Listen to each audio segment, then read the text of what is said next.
Domingos, Alô, boa noite, Luís Carlos, tudo bem? Um abraço. outro abraço, abraço de coração com coração.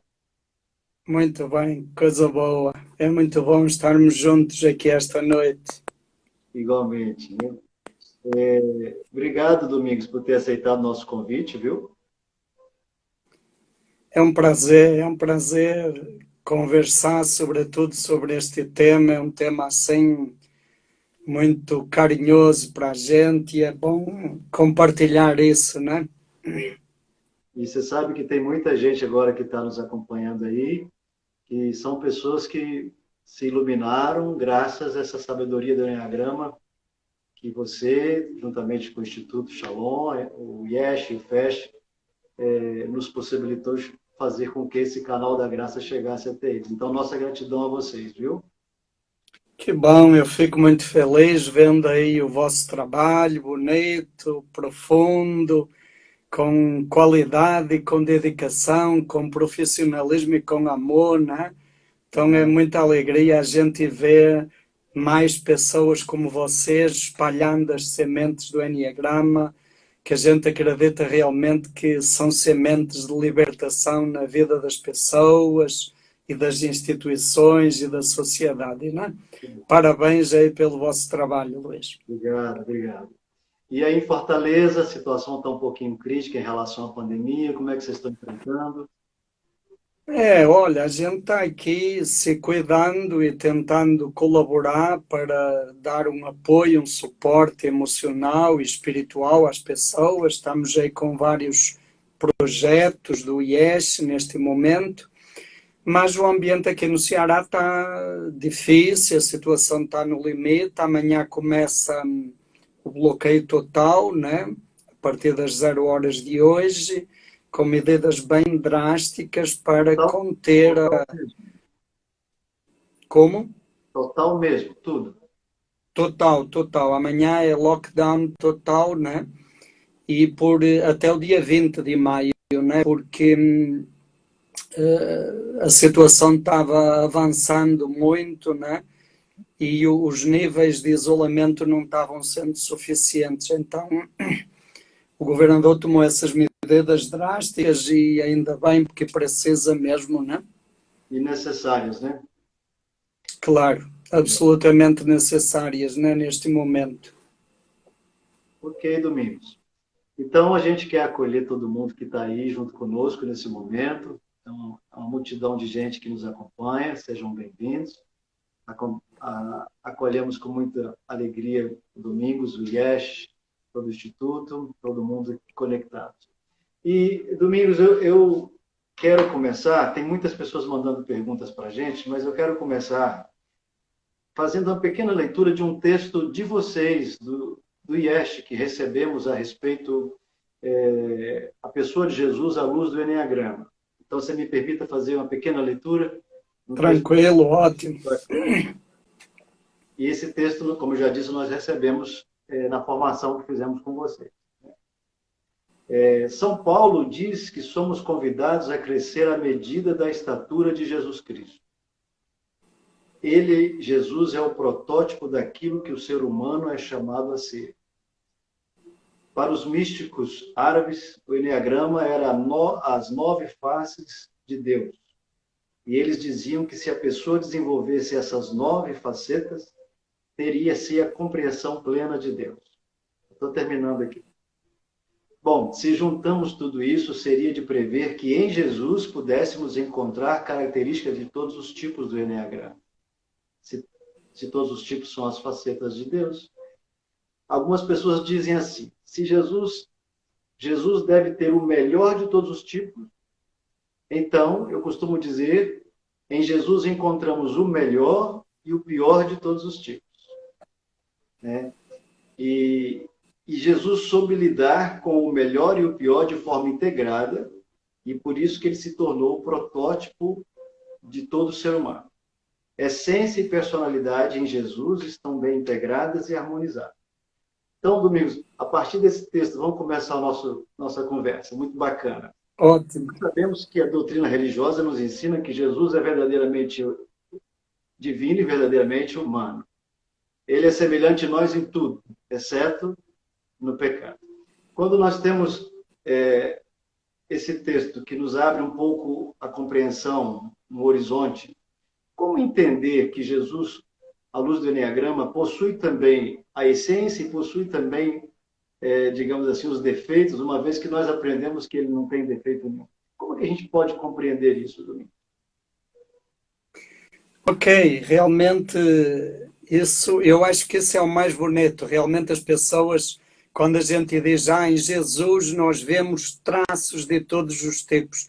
A tendência das pessoas sempre é dizer, claro, Jesus deve ter o melhor de cada tipo. E eu digo, olha, tem tudo de cada tipo.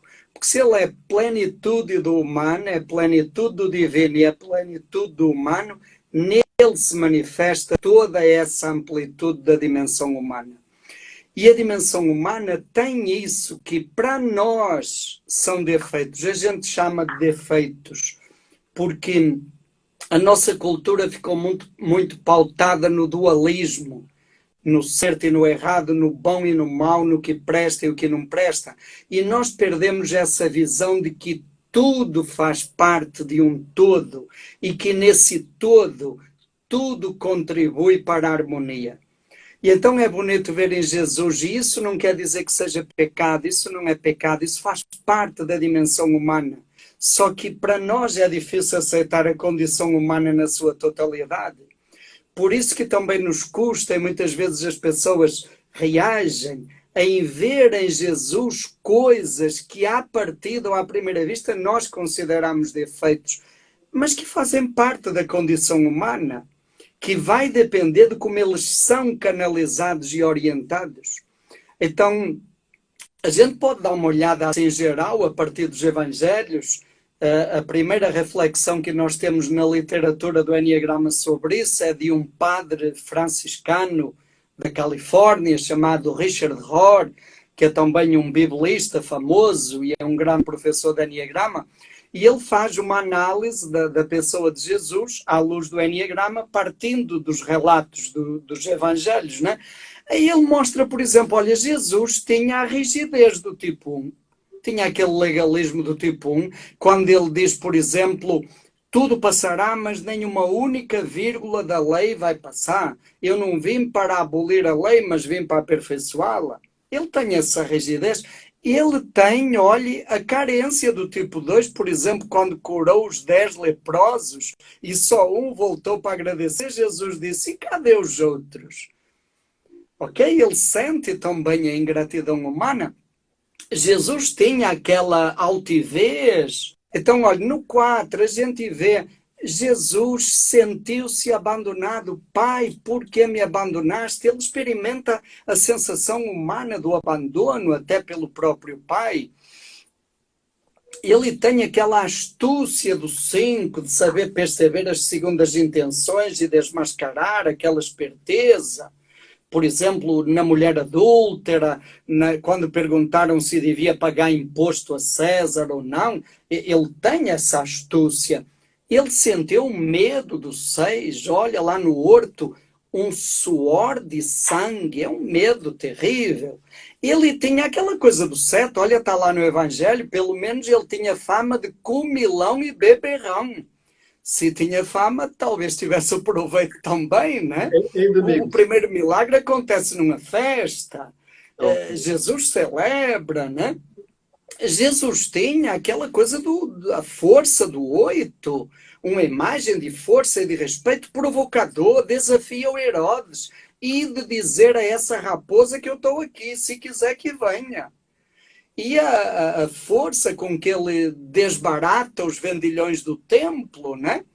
Jesus tinha aquele desligamento do 9, aquela cena quando os discípulos, atravessando o lago de barco, vem a tempestade, eles apavorados e Jesus dormindo. E ainda ficou incomodado por terem acordado ele, né? Então a gente vê essas coisas que são humanas. Nós é que nos acostumamos a ver isso como defeitos e nos custa aceitar isso, porque é difícil a gente acolher a nossa humanidade, né? E nos assusta ver um Jesus humano essa frase de Richard Rohr que você citou no início, Jesus se tornou igual a nós para nós percebermos que podemos ser iguais a Ele. Eu acho essa frase fantástica, não é? Mas repare, nos incomoda ter um Jesus humano e a gente prefere colocá-lo lá longe, acima das nuvens, distante, sem a dimensão humana, porque no fundo isso nos deixa mais tranquilos, não é? Quando nós vemos um Jesus humano como nós, isso nos questiona, isso nos desafia para também nós aceitarmos a nossa condição humana. E o bonito é a gente perceber que em Jesus nós temos essas manifestações que fazem parte da condição humana e que isso não atrapalhou a missão de Jesus. Jesus conseguiu integrar isso sem que isso prejudicasse a sua missão. Ele integrou isso e harmonizou isso com a essência, né? E a gente, está me ouvindo? Sim, sim. A gente poderia também acrescentar essa reflexão belíssima, que as pessoas que conviviam com Jesus se sentiam encantadas por ele, não pelo fato dele apenas e tão somente ser um ser divino que pairava sobre o mundo, mas se encantava como que um ser humano, com suas fragilidades, acolhiam as suas fragilidades e canalizava todas elas para uma integração maior. E acho que isso é Exato. que encantava as pessoas, né? Em Jesus. É isso que encanta, né? Porque nesse Jesus plenamente humano, nós também nos vemos e percebemos que o humano tem valor e que tem lugar para nós no grupo de Jesus e que nós, assim do jeito que somos acolhidos por Deus e que o nosso jeito humano tem valor. A encarnação de Jesus é a grande valorização da dignidade humana, né? Com toda a sua plenitude.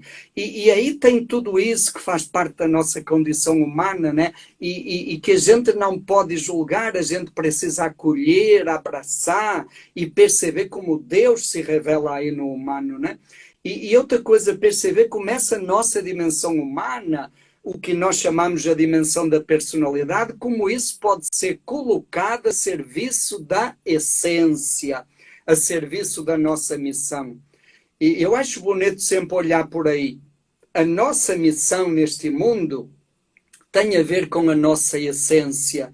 Nós viemos para comunicar ao mundo, para manifestar no mundo um aspecto do ser de Deus, porque cada um de nós, como dizemos na tradição judaico-cristã, nós somos imagem e semelhança. Somos imagem porque somos parecidos com Deus e somos semelhança. O texto, a palavra lá no original do texto hebraico, que foi traduzida por semelhança, ao pé da letra, significa algo como num espelho. Quer dizer, cada um de nós é um espelho onde se pode ver Deus. Então Deus se revela no humano, né? E muitas vezes a nossa espiritualidade, ela fugiu do humano. Ela distanciou-se do humano e criou-se uma ideia de que para a espiritualidade é sair do humano e distanciar-se do humano e refugiar-se em coisas aéreas de outras esferas, né? E a espiritualidade, ela é tanto mais profunda quanto mais próxima do humano. A gente podia trazer aquela outra citação de Paulo que diz: ele que era de condição divina esvaziou-se a si mesmo e assumiu a condição de criatura.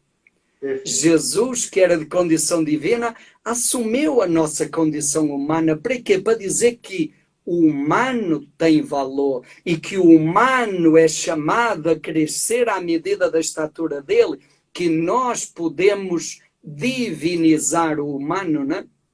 Isso é o bonito da teologia da encarnação. Tenho um pensamento de Santo Ireneu, um grande místico cristão do século II, que dizia assim: como você quer divinizar-se se ainda não se tornou humano? Primeiro, torne-se humano, para depois participar da glória divina. É bonito isso, né? E o Enneagrama, como você sabe, e as pessoas que nos acompanham conhecem e sabem tão bem, experimentam, o Enneagrama nos ajuda a acolher o humano. A acolher o humano. A aceitar e a acolher e a integrar. E a colocar aí o humano numa dança, numa integração com o divino em nós, com a nossa essência, a serviço da nossa missão, né? A nossa personalidade é um meio de expressão, é um meio de transporte para manifestar a essência no mundo, né? Ok. Então, pegando esse gancho aí fantástico da sua reflexão, você é padre, eu também, a gente percebe que as pessoas, na sua maioria, estão dentro da igreja, participam, escutam a palavra de Deus, e a gente percebe também que, por mais que elas busquem Deus, em algum momento elas se sentem tão, digamos assim, limitadas, tão incapazes e até mesmo, às vezes, desintegradas, mesmo tendo uma caminhada espiritual. Porque parece que é uma caminhada que elas travam, inútil, porque eu jamais vou conseguir realizar aquilo que eu estou me propondo nessa batalha espiritual, exatamente porque não acolhe a humanidade dela. Exatamente. Fica uma espiritualidade desencarnada, gera uma frustração e poderá gerar também alguns comportamentos patológicos. Com certeza, né? Tenho uma parábolazinha, Luís, que diz que uma pessoa queria encontrar Deus e então arrumou uma escada muito alta, apontou a escada para o céu e foi subindo degrau por degrau com muito esforço e cansou, mas a ânsia dela era tão grande, ela continuou subindo, subindo e ela tropeçou, mas continuou. E quando ela já estava assim no limite do cansaço, de repente ela sentiu a cabeça batendo no teto do céu, né? Aí ela respirou fundo, fechou os olhos, subiu mais um degrau e abriu os olhos naquela expectativa de ver Deus. E não viu nada, né?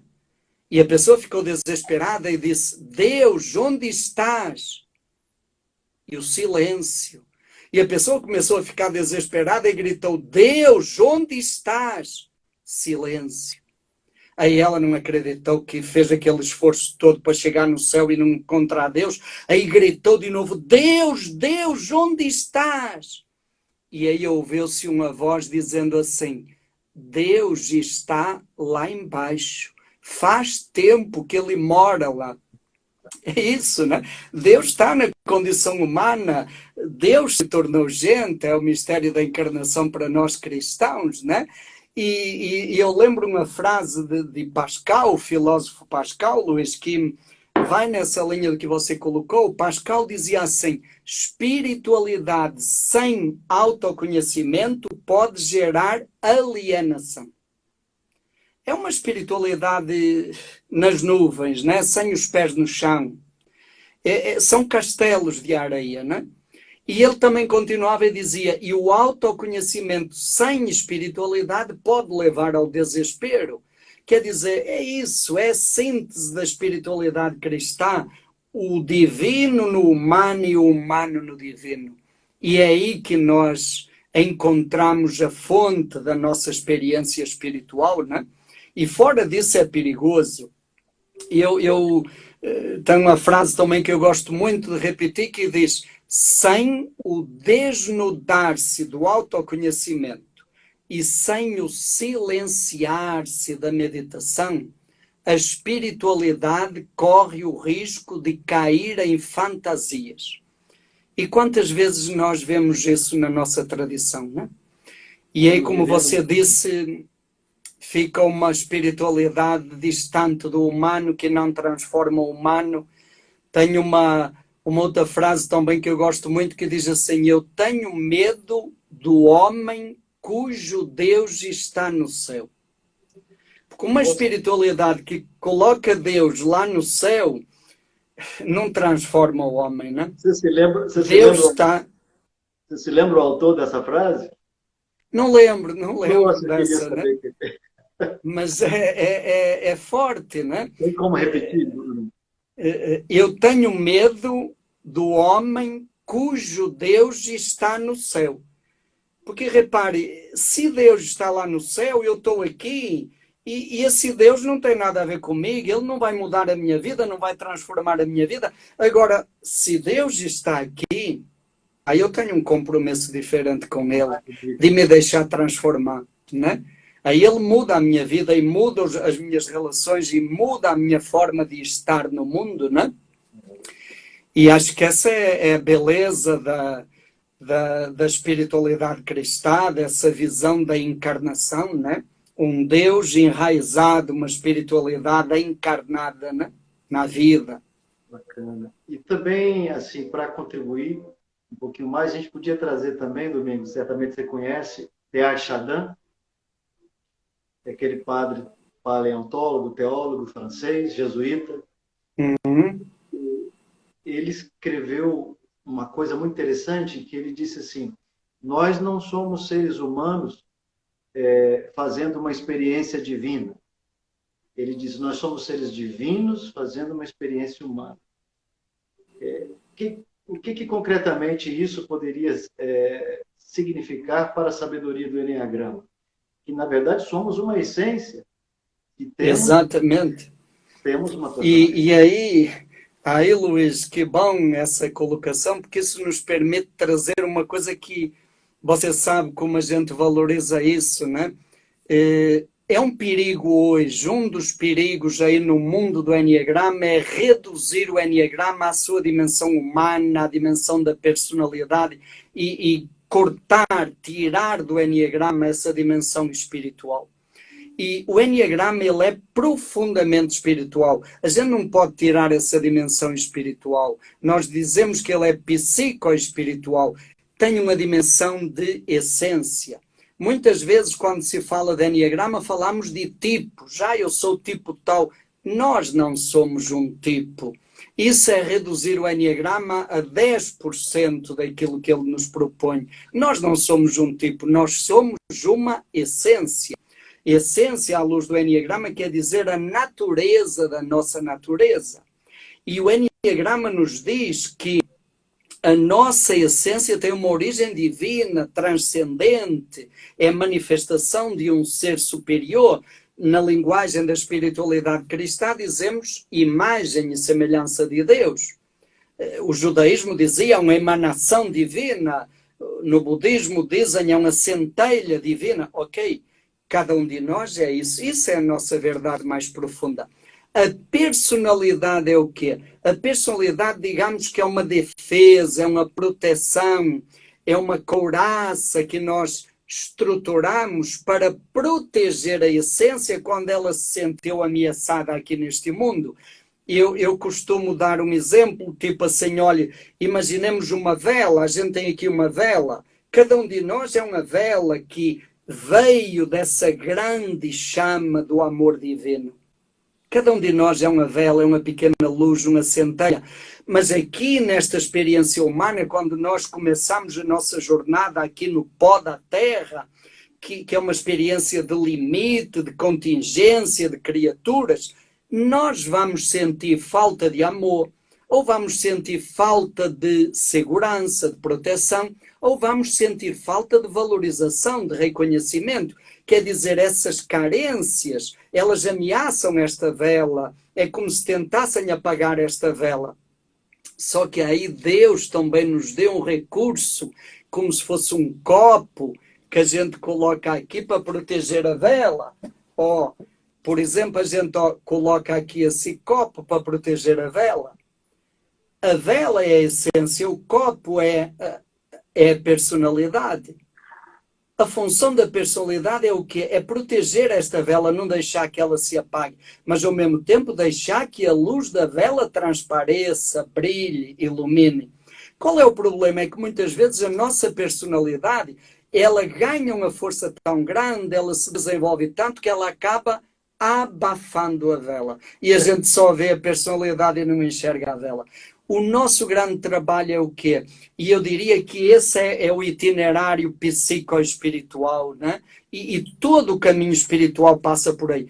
eu tomar consciência da personalidade, eu de repente limpar este vidro, este copo, para quê? Para que ele deixe transparecer a luz da vela. Esse seria a verdadeira espiritualidade, é essa, né? Eu gosto muito de lembrar isso. Olha, no trabalho do Enneagrama, se nós esquecermos a dimensão espiritual, nós estamos traindo a tradição do Enneagrama e estamos traindo o ser humano. Mas também se nós deixarmos de lado a dimensão da personalidade e ficarmos só com a dimensão espiritual, nós também estamos fazendo uma grande traição ao Enneagrama e ao ser humano. As duas dimensões estão interligadas. O grande horizonte, o grande desafio do Enneagrama é a gente aprender a fazer essa dança, né? Numa dança, às vezes aparece uma pessoa, outras vezes aparece outra. A dança da vida é isso. Nós colocarmos a personalidade, as habilidades da personalidade a serviço da essência, para que a personalidade colabore, manifeste a essência e nunca impeça, obstrua ou obscureça a essência, né? E isso implica um trabalho humano divino, né? E começa pelo humano, não dá para começar de outro jeito, né? Então, maravilha, maravilha. E aí a gente percebe então que a personalidade, embora ela tenha de alguma maneira aprisionado a essência, mas ao mesmo tempo ela também garantiu, nos deu competência, habilidades para acessar a essência de forma mais inteira, mais integrada com a nossa realidade humana. Então, personalidade não é uma coisa tão desprezível como nós imaginávamos, né? Exatamente. É algo humano, através pelo qual essa realidade nós temos como acessar o que temos de melhor, né? É aquilo que o apóstolo Paulo talvez falava, abraçar nossa fraqueza para nós nos tornarmos fortes. Exatamente. Olha, Paulo, que provavelmente seria uma personalidade tipo 1, né? E que diz 3, eu tinha um espinho na carne. Acho que parou de novo, não foi, Marcelo? Parou um pouquinho aí. Parou? Não. Voltou. Agora está sem o som. Está sem o som.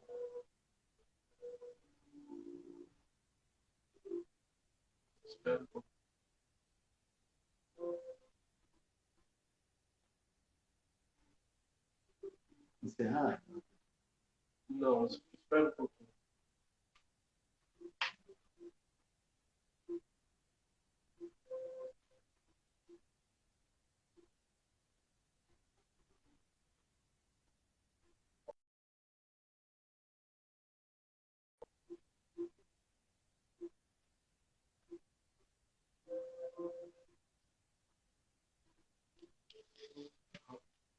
Vamos esperar que o Domingos vai retornar.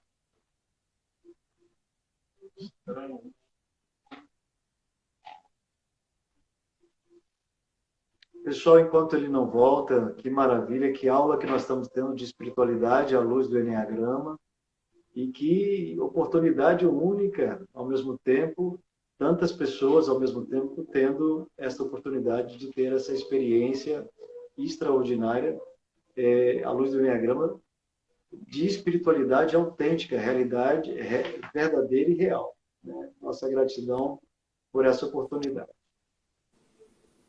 Aí voltou. Muito bem, estamos de volta, né? Vamos lá. Luís, eu estava falando disso, olha, tem uma frase de Jung que eu gosto muito, que ele diz assim: nós nascemos originais e depois nos tornamos cópias. Quer dizer, nós nascemos essência, nós nascemos a imagem de Deus perfeita, né? E depois a personalidade distorce essa imagem original. Distorce. Viramos uma caricatura, né? Guilherme de Santiago, que foi um grande místico da tradição cristã, diz assim: toma consciência da nobreza que tu és. a imagem de Deus que tu és, a nobreza que tu és como imagem de Deus. E toma consciência também da feiura com que encobriste essa imagem de Deus. Quem que falou isso? Guilherme de Saint-Thierry, um monge do século VIII. E então toma consciência da nobreza da imagem de Deus que tu és e toma consciência também da imagem com que encobriste essa beleza. Deixa-te encantar pela tua nobreza e deixa-te angustiar pela feiura com que a encobriste. Olha que bonito, não é? Para a gente perceber a necessidade de trabalhar. Diga? Bonito e difícil, né? Claro, claro. Mas aí nós temos o itinerário espiritual que marca aí essa veia e esse filão de toda a espiritualidade cristã, desde a geração dos padres do deserto, Evagrio, João Clímaco, Máximo Confessor, Guilherme de Saint-Thierry, São Bernardo de Claraval, depois Teresa de Ávila, João da Cruz. As moradas de Teresa de Ávila. Exato. Exato, as moradas do Castelo Interior, Santo Inácio de Loyola, até essa espiritualidade a partir do humano, né? E então, voltando à frase do Jung, nós nascemos originais, imagens divinas, e depois viramos cópias, a personalidade distorce. E eu costumo dizer assim, se nós morrermos cópias, triste cena nossa, triste aventura nossa aqui na Terra se nós morrermos cópias. Quer dizer, nós vamos morrer piores do que aquilo que nascemos. Mas a grande missão nossa, o grande desafio é nós aqui, durante a nossa jornada, e esse é o trabalho da consciência, é o trabalho da espiritualidade, primeiro, resgatarmos, recordarmos quem nós somos de verdade, de onde viemos, resgatarmos a nossa essência, que às vezes está lá na sombra, resgatar. Segundo, purificar a personalidade, separar na personalidade aquelas habilidades que podem ser úteis para nós hoje. E quando nós resgatamos a essência e juntamos as habilidades da personalidade que são úteis, então nós estamos acrescentando algo da nossa experiência humana, acrescentamos isso àquilo que nós já trouxemos da condição divina. E então nós voltamos para Deus, levando para Deus algo da nossa experiência humana. Eu acho isso bonito como missão de vida, né? E na medida em que eu tenho isso, eu estou ampliando as minhas possibilidades e eu estou enriquecendo toda a humanidade e todo o universo, né? Eu estava dizendo, nós estamos vivendo um momento em que temos uma tendência de achar que só há um único meio pelo qual a espiritualidade possa fluir. E, geralmente, as instituições religiosas dizem assim, o meio melhor é o meu, né?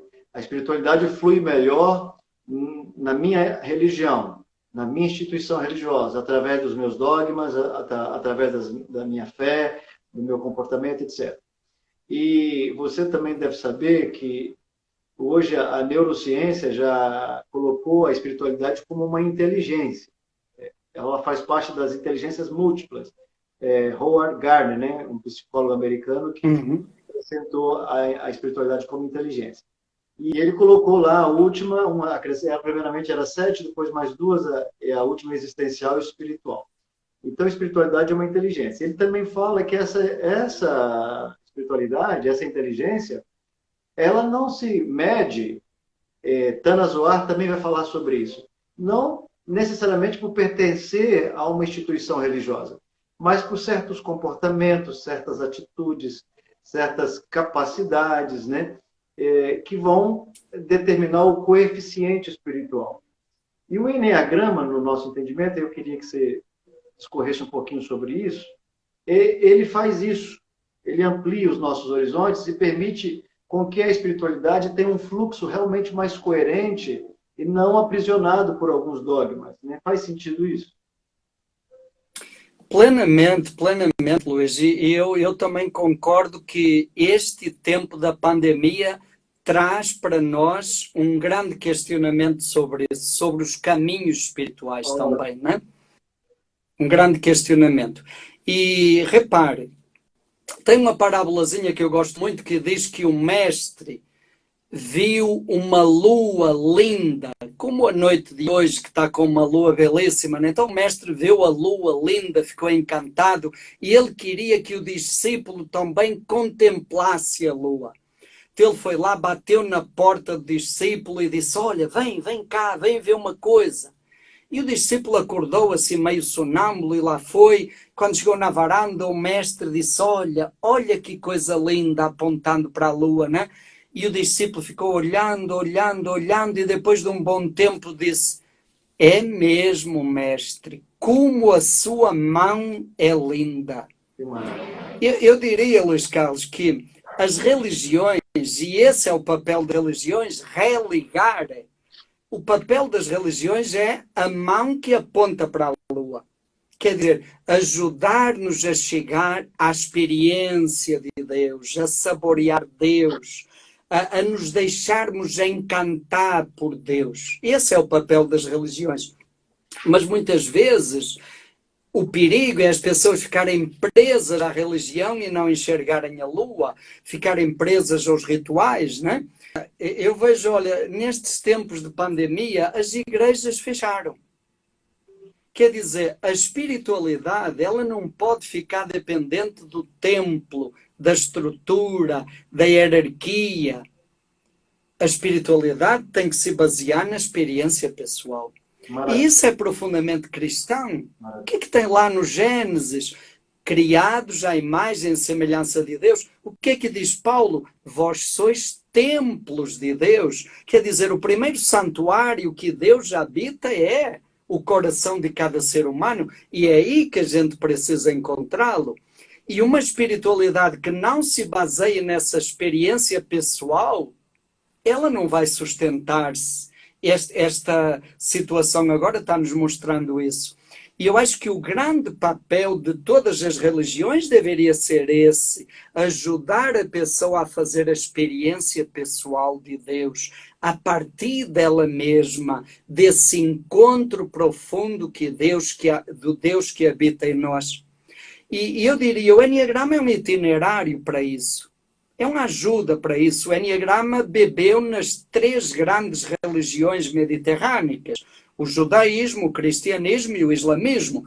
E no fundo é um itinerário espiritual.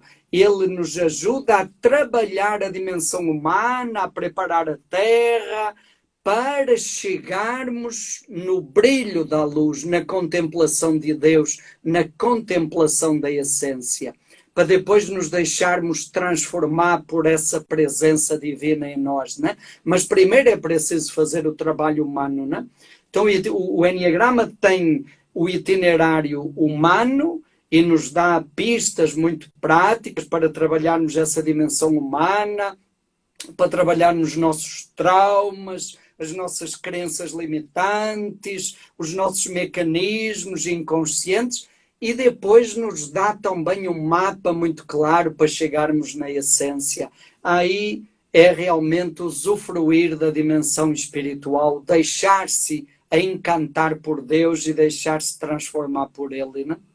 Isso. Agora você imagina que a sabedoria do Enneagrama, ela reúne nela, então, todas essas riquezas, uma riqueza espiritual muito grande, uma riqueza do autoconhecimento psicológico, né? Há um cruzamento, nós sabemos, da sabedoria do Enneagrama, de várias teorias, sobretudo psicologia moderna, com essa sabedoria, de modo, então, que ela se traduz para nós uma sabedoria, não assim a única, a salvadora da pátria, mas uma sabedoria completa, né?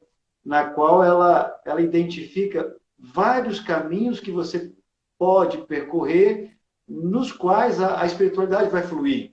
E aí eu vejo assim, as pessoas às vezes falam assim, não vou fazer o Enneagrama não, porque isso é coisa de nova era.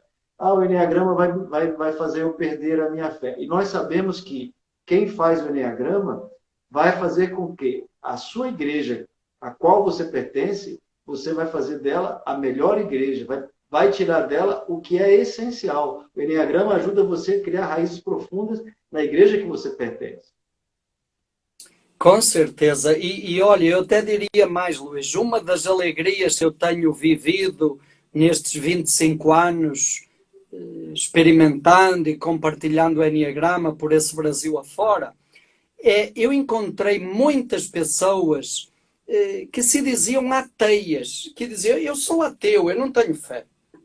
E a partir do processo do Enneagrama, elas despertam para a busca da espiritualidade. Aconteceu comigo. Olha, eu me lembro muitos casos que eu podia trazer. Um que me vem agora e que me encantou muito, em Maceió, no final de uma terceira etapa da Enneagrama, que nós falamos sobre as imagens inconscientes de Deus, isso tudo. Um cara disse assim, eu sou ateu, quer dizer, eu era ateu. Eu sou professor da universidade há 25 anos que eu fazia questão de começar o semestre na primeira aula dizendo eu sou ateu. Eu senti orgulho de ser ateu. E hoje, aqui no curso, eu descobri que eu não sou ateu. Eu descobri que eu tenho dentro de mim uma busca muito grande por Deus. O que me atrapalhava eram imagens distorcidas, eram dogmas, eram normas. E aí eu me lembro que o grupo ficou um clima assim, todo mundo emocionado, uma coisa bonita, né? Um ano depois, Luís, eu chego na Tabuba, aqui em Fortaleza, no nosso espaço, para um retiro de meditação. Quem é que eu encontro lá? O cara de Maceió. Ele diz, o senhor lembra de mim? Claro que eu lembro. Diz ele, pois é, olha, desde aquele dia eu medito todos os dias da minha vida. Que coisa bonita, entende?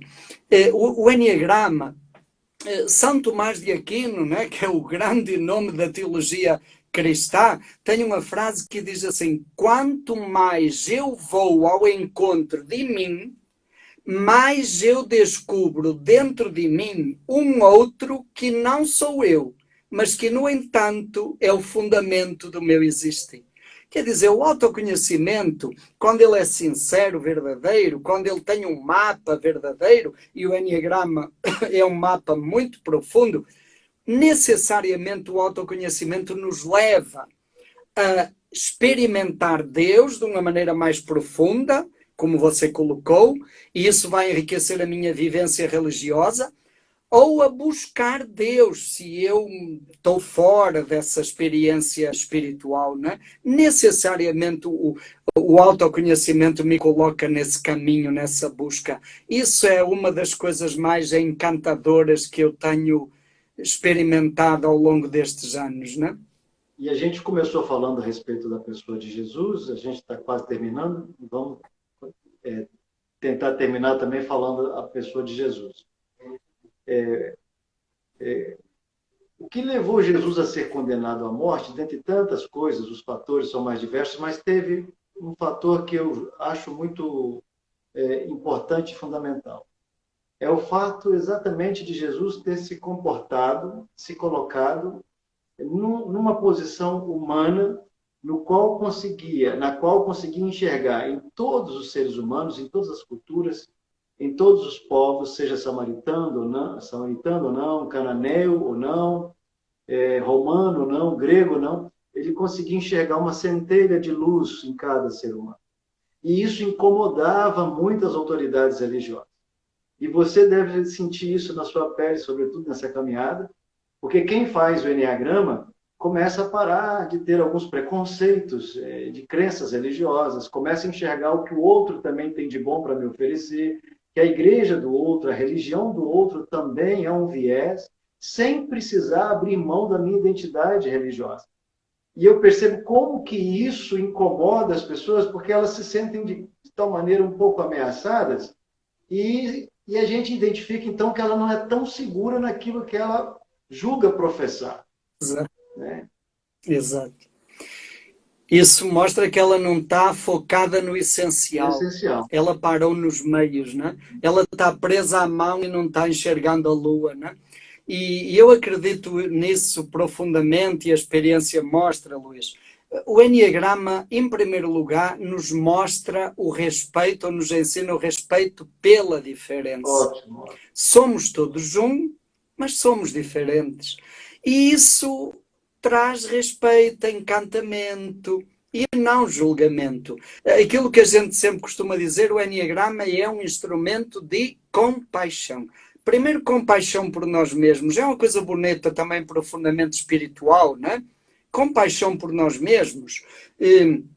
Tenho uma outra frase de Richard Rohr, que eu também gosto muito, que diz: o Enneagrama nos ajuda a não supervalorizarmos as nossas habilidades e a não dramatizarmos o nosso pecado.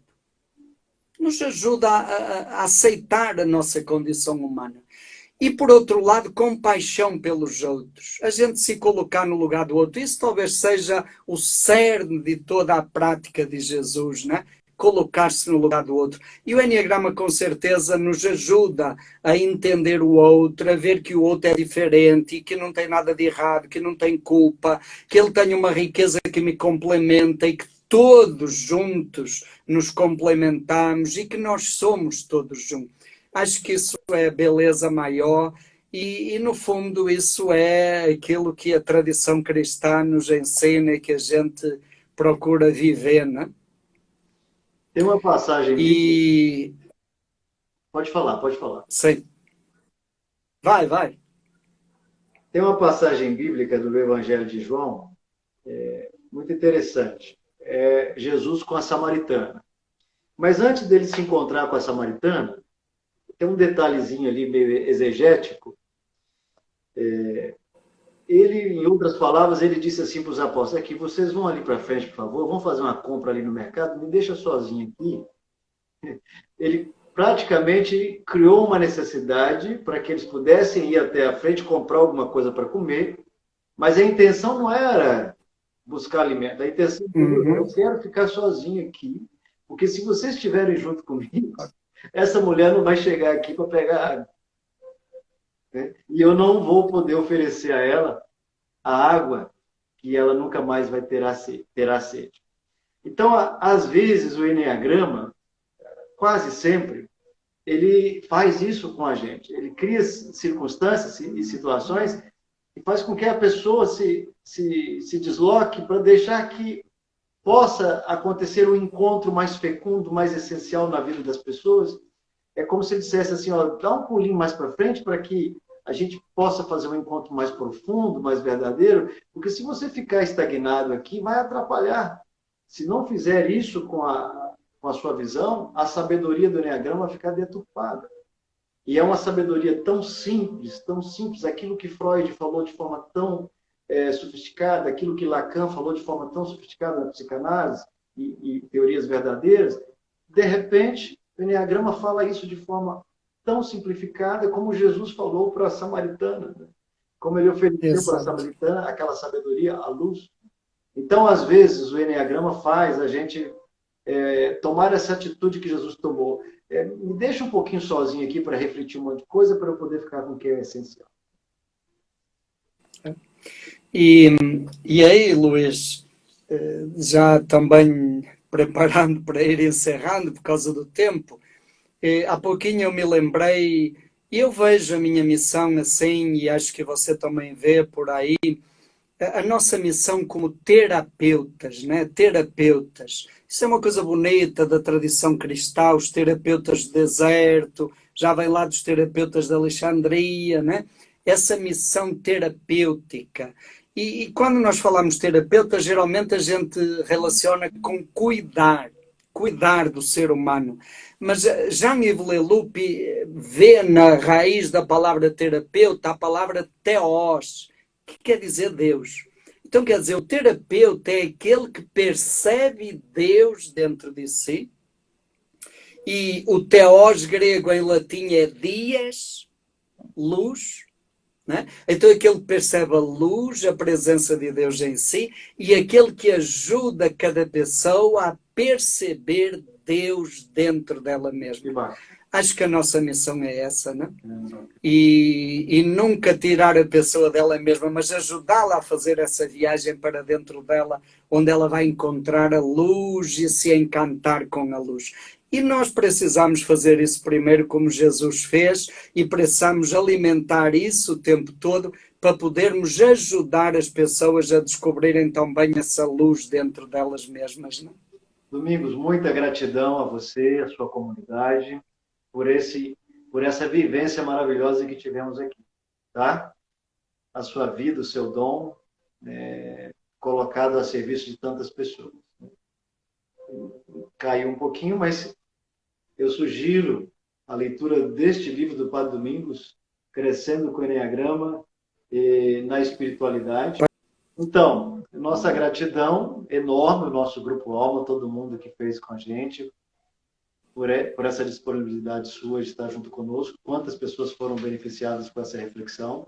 Eu não poderia deixar de citar este livro seu, né, Crescendo com a Espiritualidade, com o Enneagrama na Espiritualidade, que esse livro me ajudou muito e ajudou o nosso Grupo Alma a identificar cada vez mais que o Enneagrama é fundamentalmente um caminho de espiritualidade, não é o Enneagrama horizontal que nós estamos focados, é no vertical, aquele que busca a essência, aquele que busca a espiritualidade.